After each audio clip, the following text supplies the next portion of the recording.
Salut à tous, c'est Eric pour la chaîne de Presse Citron. Ceci est le premier véhicule électrique de Mercedes. Alors en fait c'est pas exactement ça, puisque Mercedes avait déjà fait des incursions dans la voiture électrique il y a quelques années avec un modèle SLS et puis une classe B. Mais c'est, on va dire, la première Mercedes 100% électrique de nouvelle génération qui va donner le départ sur toute une gamme de voitures électriques chez Mercedes, puisque la gamme va s'électrifier progressivement chez le constructeur allemand.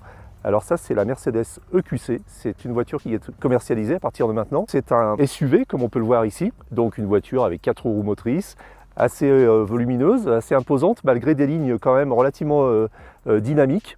Et c'est une voiture qui embarque donc deux moteurs électriques, un moteur électrique sur l'essieu avant, sur le train avant, et un moteur électrique sur le train arrière. L'ensemble des deux moteurs électriques développe la puissance de 410 chevaux et avec une batterie de 80 kWh utile qui lui donne une autonomie qui peut aller de 375 à 415 km selon les conditions à la norme WLTP. Un vaisseau amiral, un flagship on peut dire, qui n'a fait aucun sacrifice sur les équipements, c'est-à-dire qu'on a une vraie Mercedes. C'est une voiture qui est très bien équipée, très bien finie. On sent qu'il n'y a pas eu de compromis sur le poids par exemple. Alors le résultat de ça, c'est qu'on a une voiture qui, avec ses 650 kg de batterie, arrive quand même à faire 2,5 tonnes, donc c'est une voiture assez lourde, mais qui reste finalement relativement agile, même s'il ne faut quand même pas trop la pousser dans ses retranchements, notamment sur les routes sinueuses ici dans les Alpes suisses. Mais c'est une voiture qui est très agréable à conduire et qui combine le silence et la quiétude de l'électrique avec la finition et l'isolation phonique Mercedes, ce qui donne à l'intérieur un sentiment de calme et de silence qui est assez remarquable. Et puis quand même des performances qui sont au rendez-vous, puisque malgré son poids, cette voiture est capable de faire une accélération de 0 à 100 km/h en 5 secondes 1, ce qui la place déjà dans le haut du panier, je dirais, des voitures qui ont de très bonnes performances en accélération et en reprise. L'autre choix de Mercedes, c'est d'avoir bridé cette voiture, la vitesse de pointe de cette voiture à 180 km/h. Alors il y a certainement plusieurs raisons à ça. Je pense que c'est une tendance, peut-être liée à la sécurité, liée à la consommation, liée à l'environnement. Et l'argument de Mercedes, c'est de dire que en bridant cette voiture à 180 km/h, on a largement de quoi faire de toute façon sur la majorité des routes du monde entier. À 180 km/h, on économise beaucoup la batterie, puisqu'on sait que c'est dans les hautes vitesses que les batteries se vident le plus rapidement. Donc si on regarde un petit peu la voiture en détail, alors évidemment, ce qui distingue la voiture électrique, cette gamme électrique des autres modèles de la gamme, c'est le logo ici EQC, donc EQ. Donc ça va être le logo, l'appellation de base de toute la gamme électrique qui va être déclinée ensuite chez Mercedes. On a ici des liserés bleus aussi qui rappellent, c'est la couleur qui est liée à l'électrique aujourd'hui en matière d'automobile. Là un marchepied en aluminium. Et puis ici on est sur des jantes 21 pouces qui sont particulièrement travaillées. Concernant la charge, alors c'est une voiture qui accepte différents types de chargeurs, donc les chargeurs type 2 et les chargeurs CCS combo. Et donc l'expérience qu'on a eue là, c'est de recharger sur un chargeur Ionity. Alors en Suisse, il faut savoir que les réseaux de recharge de voitures électriques sont déjà très développés. Et donc sur notre route entre Zurich et Milan, on avait le choix sur plusieurs chargeurs Ionity, qui sont les chargeurs du consortium allemand qui regroupe Mercedes, le groupe Volkswagen, Audi, Porsche, BMW, Ford et puis maintenant Hyundai qui vient de se joindre à ce consortium et qui a pour ambition de déployer très rapidement un réseau de chargeurs puissants à charge rapide sur tout le réseau européen. Alors aujourd'hui, il y a une dizaine de superchargeurs Ionity en France, il y en a beaucoup en Allemagne, en Suisse et en Europe du Nord et en Scandinavie. Et l'ambition, c'est de déployer, je crois, 400 stations de supercharge en Europe d'ici fin 2020, dont 80 en France. Une fois que ce réseau de chargeurs sera déployé, la question de la recharge de voitures électriques, notamment des voitures puissantes comme celle-ci, ne sera plus vraiment une question, puisqu'on pourra à peu près se déplacer sur toutes les routes d'Europe avec des chargeurs qui seront espacés de 200 à 300 km. Et l'avantage du réseau Ionity, c'est qu'on peut le comparer au réseau des superchargeurs Tesla. Ce sont des superchargeurs puissants qui vont de 150 à 350 kW et qui donc permettent de recharger des batteries d'une voiture comme celle-ci de 5 à 80% en 20 minutes, 30 minutes, 40 minutes. Donc ça va très vite. On en a fait l'expérience tout à l'heure. Alors on s'est arrêté sur un chargeur alors qu'il nous restait encore 80% de batterie.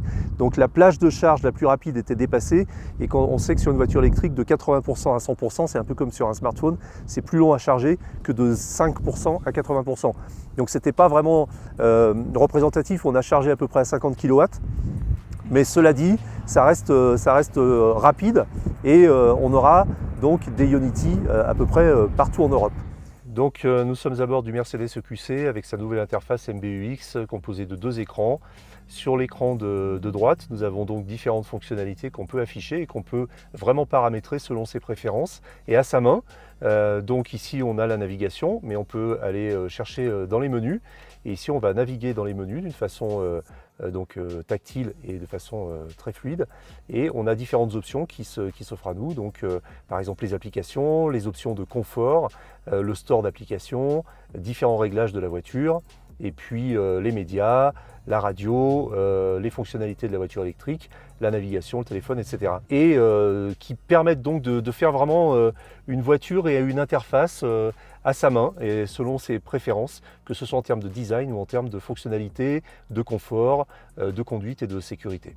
Sur la partie gauche, le combiné d'instruments que l'on a l'habitude de connaître sur les voitures, qui est un combiné d'instruments dématérialisé, donc virtuel, puisque ici on peut accéder à différents réglages. C'est pareil, on peut configurer ce combiné d'instruments selon ses préférences, en fonction de sa conduite, si on veut privilégier le monitoring de la conduite électrique par exemple, ou si on veut passer plutôt en mode sport. Donc il suffit d'aller chercher les différents menus ici, et puis après avec cette petite touche tactile comme ça, on navigue dans les menus et on va chercher ses préférences. Par exemple sur le design, on peut changer le tableau de bord, alors on est en classique, on peut passer en sportif, ou on peut passer en progressif. Progressif, ça veut dire quoi?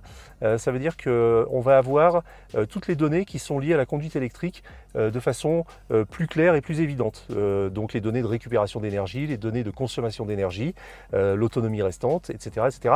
Et c'est du visuel, ça veut dire qu'on accède à cela, même en regardant la route, on a quand même une vue qui nous dit attention, là tu consommes un peu trop, là t'es bien, etc. On retrouve les différents modes de conduite que l'on connaît sur les autres modèles de la gamme. Alors le maximum range, c'est vraiment la portée maximum, c'est-à-dire l'autonomie maximum que l'on peut obtenir avec la voiture. Donc ça va déclencher un certain nombre de processus sur la voiture qui conduisent et qui forcent un petit peu la conduite économique, notamment un retour haptique de la pédale, d'accélérateur, qui crée un point dur sur la pédale, de façon à ce que, d'une part, on ne consomme pas trop en appuyant trop sur la pédale, mais ceci est lié aussi au respect des limitations de vitesse, c'est-à-dire que quand on est dans ce mode-là et qu'on se met par exemple en conduite automatique, la voiture va respecter de façon automatique les limitations de vitesse.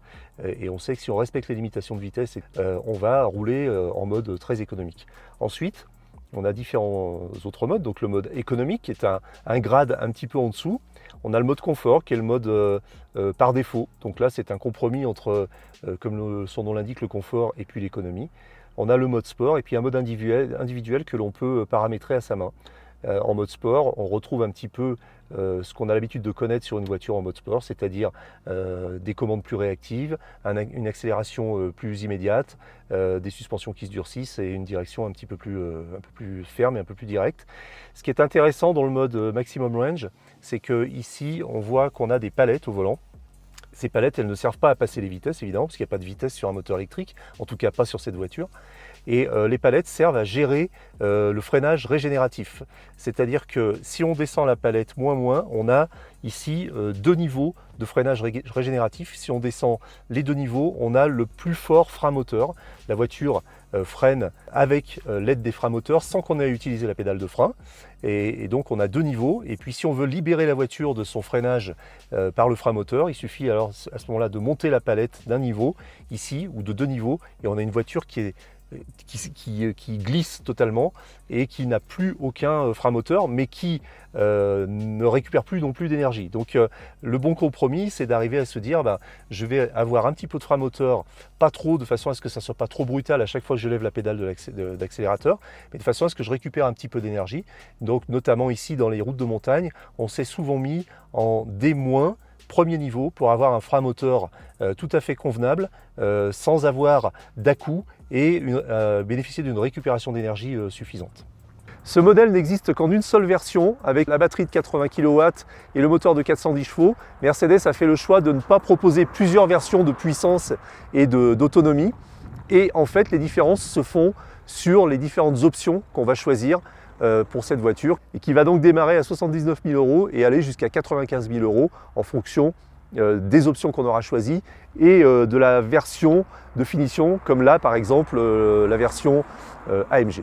Alors on a roulé 2 jours avec cette voiture, on a fait à peu près 500 km entre Zurich et Milan, donc on a commencé à un petit peu la connaître, à s'acclimater, à s'habituer. C'est une voiture qui est très agréable et qui n'a pas posé de problème particulier en termes d'autonomie, même dans les Alpes où on a fait quand même des cols assez prononcés. Donc n'hésitez pas à vous abonner à la chaîne, mettez un pouce bleu si vous avez envie évidemment, et surtout venez commenter, venez discuter, on est là pour vous écouter, on est là pour répondre à vos questions sur le sujet. Alors, on se pose effectivement pas mal de questions sur la voiture électrique aujourd'hui, donc on va essayer de vous répondre comme on l'a toujours fait sur les essais précédents.